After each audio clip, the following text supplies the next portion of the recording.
আচ্ছা, বর্তমানে আমাদের স্টুডেন্টদের মধ্যে একটা কমন সমস্যা হয়ে দাঁড়াইছে, মানে ছেলে স্টুডেন্টদের ক্ষেত্রে কমন একটা সমস্যা হয়ে দাঁড়াইছে কি, যে তারা সবাই লেখাপড়া করে কিসের উদ্দেশ্যে? চাকরির উদ্দেশ্যে। আর চাকরি পাওয়ার আশা করে কি জন্য? সুন্দর একটা বইয়ের জন্য। স্যার,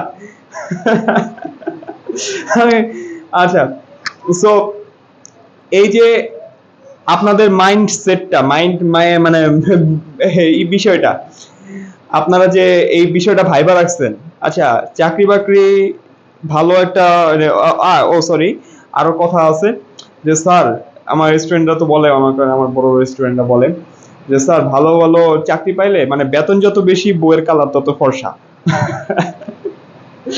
আচ্ছা, তো এগুলা কিচ্ছু না, এগুলা তেমন কিচ্ছু না। আপনার কথা হচ্ছে যে আল্লাহর উপর বিশ্বাস রাখেন, ইসলামের উপর বিশ্বাস রাখেন, আপনার কপালে লেখা আছে যেটা